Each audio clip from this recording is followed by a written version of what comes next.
Emily, thanks so much. I hope you're having a fun time in Washington. You told me you went to the Air and Space Museum this morning. What was your favorite part of it? My favorite part, I have to say, was the planetarium. Yeah. What did you like about it? It was really cool because it looked real. Now, your father has told me that you don't remember a lot of the very difficult things that happened to you, and I think that sounds like that's a good thing.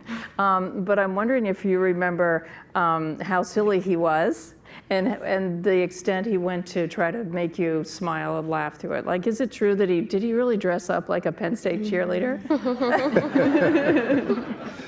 What did he do?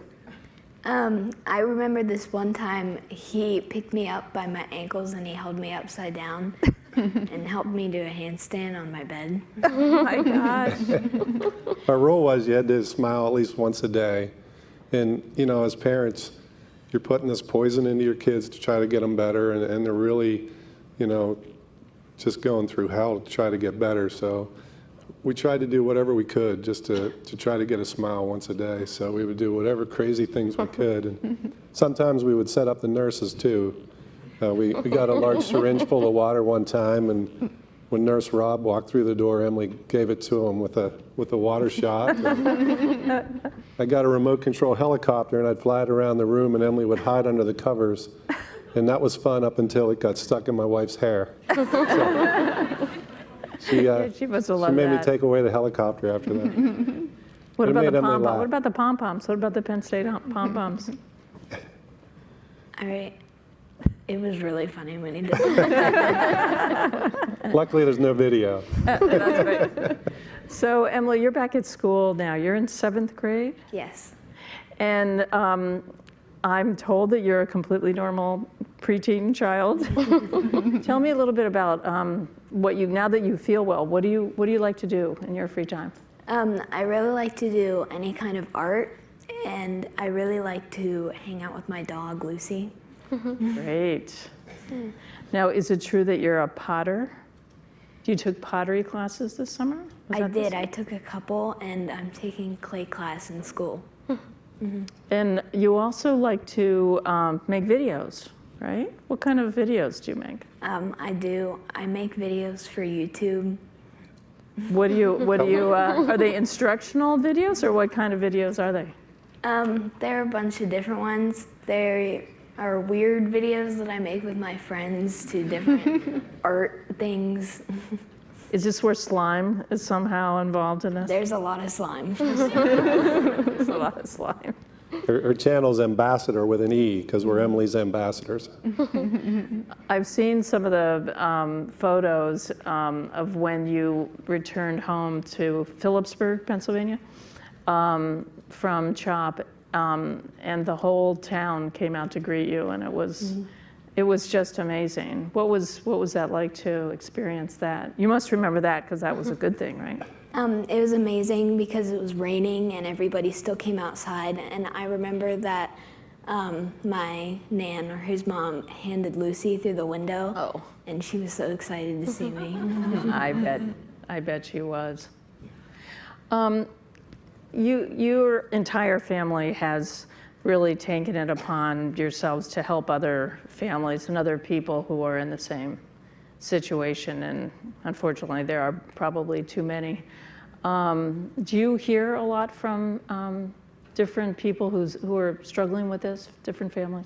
Yeah, so when Emily's treatment was covered in the worldwide media when it was finally announced in December of 2012, we started getting calls immediately from families from all over the world saying, we're being sent home on hospice with our children and we would like help. And that eventually, led us to start our own foundation, the Emily Whitehead Foundation. But it has really increased ever since the ODAC hearing and the FDA approval. It's getting more coverage, and now people trust it more that it has FDA approval. And we hear from a minimum of 1 to 2 patients per week. Wow. So we take those calls, every chance we can get and try to help guide other parents to trust their instincts and make the best call for their child. And Emily, what happens, I'm told your father was telling me that because you have to go to CHOP so much to be checked out, that other children approach you and other parents approach you while you're there. How does that feel? Do you like that? Do you not like that? I do like that because they come up to me and they tell me that I'm an inspiration to them, and it makes me feel really good. So you feel as though you're really contributing something, that it actually you're making a difference. And what do you tell kids your age or younger who are dealing with this, who just need a little inspiration, a little hope? I always tell them never give up and always keep believing in yourself.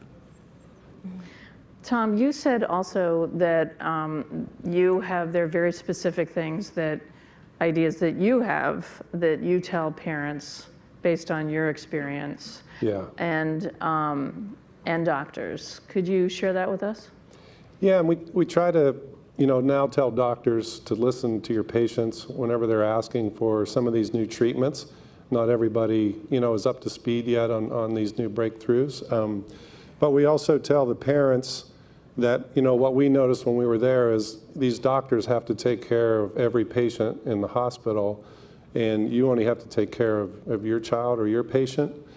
So we really encourage people to do research on everything that'll be put into your child, and to really trust your instincts. Because if we didn't trust our instincts, and once in a while, maybe say no to what was being recommended that day, Emily wouldn't be with us. Tell us a little bit about that. Give us an example of how that worked. So there's quite a few different examples, but for instance, when Emily was in the PICU and she was on the ventilator, they came around to do rounds one morning, and my wife, who works in research at Penn State University, kept files of everything of Emily and had it in her computer, especially her blood work. And some of the residents one morning started talking about Emily's blood work and her vitals, and it sounded like things took a turn for the worse and that she needed some immediate care. And my wife, Carrie, was paying attention, and she said, "What you just said is not Emily's blood work. I paid attention, and that can't be what you just said. It's not correct." And they actually looked back at the computer and said, "I apologize, we brought up the wrong patient." Oh boy. So yeah, and we know, they're working around the clock, and everyone's tired sometimes, and it just helps to be an advocate and stay on top of things.